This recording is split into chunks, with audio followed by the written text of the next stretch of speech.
Alright, y'all, it's your boy Terrence Carter, TC Talks, TC Fitness, and I'm here, back at it again with another video for y'all. I want to say happy Thursday to everybody. I also want to show my gratitude, of course, and say thank you to everybody that's been supporting the channel. New supporters, returning supporters, I appreciate y'all. As y'all can see, I'm in the gym, early rise and grind, getting my mind right. Today's video, I'm gonna talk to y'all about, will there be, it's not even will, but when the bear market happens, like, what should you do, right? Because there will be a bear market, meaning there will be a pullback in the stock market. And then I'm also gonna talk to y'all about, like, things about money that weren't really taught to me that I'm still learning. Now, sometimes this journey does feel a tad bit like I want to use the word lonely, but then I know that I always have God with me. You feel me? But it does feel like, dang, like, I do need a lot more, like, guidance and, you know, like, wisdom, because there's a lot that I'm still learning, you know? And then I had to really realize, like, for instance, like, me trying to make it just doing Uber Eats is not the easiest thing in the world, because out here in this market, out here in New York City, bro, like, you'll probably make like 50K, right? You could make like 50K a year. But when you look at it from a broad perspective and you take away taxes and then you take away like your living expenses, you know, things like that, you're not really left with much, you know? So that's why, like, I'm constantly like telling myself, keep on investing, you know, keep staying the course and focus on like different sources of income. You feel me? So there's a lot that I want to talk to you about in today's video. If you are new to the channel and you want to help me grow the YouTube channel, you can subscribe. Also too, I'm gonna show y'all like what a pullback looks like in the stock market. So I'm gonna show y'all what the S&P was like a year ago and then what it is today after making this video. You know, things like that, whatever. So with that being said, make sure you give the video a thumbs up, subscribe to the channel, leave your comments below. And also, of course, I'm gonna record some workout clips for y'all as well.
Alright, y'all, so I just finished my gym training.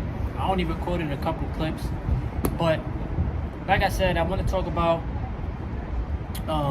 the stock market and will we have a pullback, which eventually we will. So what does that mean for you?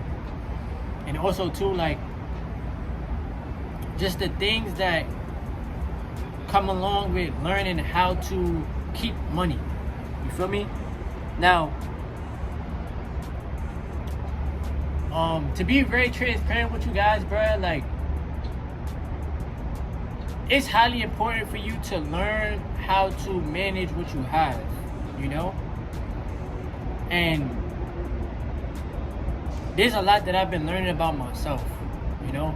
Like, saving and investing your money is a skill that you have to learn how to build within yourself.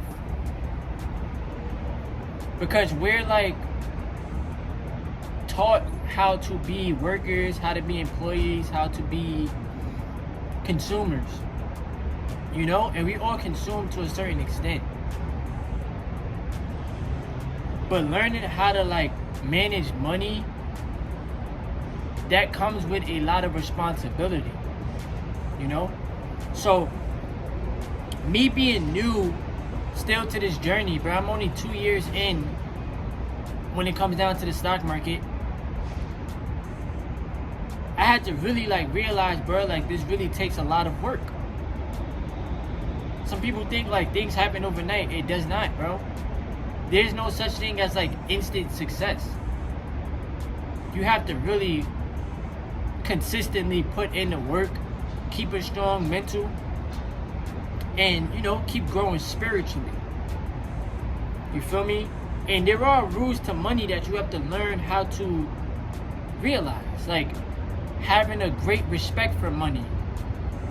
Being willing to take risk, meaning being willing to invest your money. Realizing that your savings account doesn't really bring you no interest. The banks don't care about how much money you have saved up, right? Because the banks is using your money to lend it out. You feel me? Realizing that we live in a system that is designed for people to fail. That's one of the toughest realizations. You know?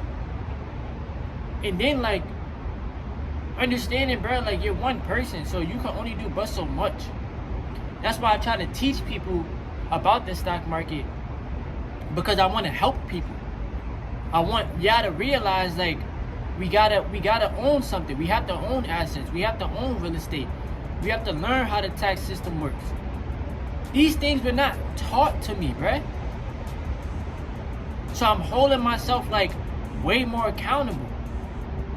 Sometimes the journey may seem boring. Sometimes you might want to have fun with your friends. You might want to go out. You might want to do this. You might want to do that. But is it going to benefit your future self? You feel me?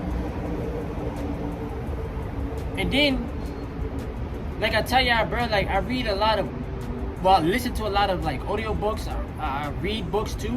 So like, for instance, like the book that's coming to mind automatically is like Think and Grow Rich. It's just realizing, bro, like, yes, we can think our way, but we have to put it into action. You know, you could think all day, but if you're not taking action in order to build your wealth, then you're just thinking about it. But if you're actually taking action and you're actually like doing it consistently, you'll see how money really works. You know what I'm saying? So it's just realizing a lot about yourself, bro. Like a lot of things that were taught to us about money, it's just such a negative perception. But you have to learn how to like unlearn and then relearn new things from people that are where you want to be in order to get to where you want to go. You know? Now the stock market pullback. Alright, so right now, like the stock market really is at like all-time highs, which I will show y'all. I took screenshots, especially while the stock market just opened up. And this year the market has been doing good, you know. Now we obviously seen what just happened with the election and things like that. So you got to also realize that too. Like no matter who's in office, nobody's coming to save you. Nobody's gonna come and like make sure you're good financially. You have to make sure that you're good. You have to embed more positive financial habits. You feel me? Own more stocks, own more real estate, things like that. But when a pullback happens, meaning when stocks are more discounted, so right now, I just got a notification that Amazon just hit all-time highs, right? All right, cool. If you're new to the stock market, you might sit there and say, well, should I invest right now? If you're going to invest, invest. But don't, think that a pullback is not going to happen. Discount prices will happen, bro. Amazon might go back to 180. It might go back to 170. Apple might go back to 200. I mean, I'm just guessing. I don't know. I'm not Houdini. You feel me? It's just learning the market. Because what people tend to do is that we buy at the highs, and then when prices go down, people are quick to sell their stocks instead of just buying more at a discounted price. But be patient. You feel me? That's the name of the game, is being patient. Enduring, having the endurance to embrace when the pullback does happen. So last year the SPY was at if you look at it in a whole year span, the SPY was at 490, 491, 492. And now we're about to approach 600. So if you're going to play it smart, you'll sit there and say, well, while the stock price is going back down, I'm going to scoop up some shares here. I'm going to scoop up some, even if you do fractional shares. It's just making it a consistent habit. Because pullbacks happen for a while until we get a reversal and then prices go back up. You feel me? So what I'm guessing is we got to finish out the rest of this year, obviously, finish out strong. People are going to be ordering online. People are going to be ordering products, things like that. And then come January, February, you might see a pullback. Grind that out. And then you'll see a reversal and prices will go back up. But you have to enjoy the journey as a whole. Don't be so afraid of discounted prices. Because all it is more opportunity for you. You actually build wealth when prices are discounted, to be honest with you. Yes, you're going to build wealth when you see prices going higher. But like I said, eventually a pullback has to happen. You feel me? So, at the making of this video, of course, I will show you how to portfolio. I only took one screenshot, so you feel me? But like I said, just overall, bro, it's just realizing you gotta stay true to the journey. You gotta stay strategic, and you have to keep learning. You feel me? Because learning never stops. So embrace the pullback when it does happen in the stock market. Embrace the stock market as a whole. Go through in the forex market. Embrace that journey too. And also to keep on retaining your essence, bro. That's the thing that's been keeping me more grounded in my energy. You feel me? So I just wanted to make this quick video for the YouTube channel. I want to say thank you to everybody. Y'all been really subscribing. We close to 6,100 supporters, which is big. Like I told y'all, me getting into this financial niche is helping me because it's teaching me how to be better financially. And then I know that I want to make YouTube be as great as I can. You feel me? Because trying to live off of Uber Eats, bro, is just it's not that easy, bro. I'm just be honest with y'all. I don't care. You feel me? So I love y'all. I appreciate y'all. Like, comment, and subscribe. Free Discord, free Telegram chat. Will be pinned in the comment section below. And yeah, let's keep evolving as people. Alright? It's your boy Terrence Carter, CC Talk, CC Fitness. Yes, sir.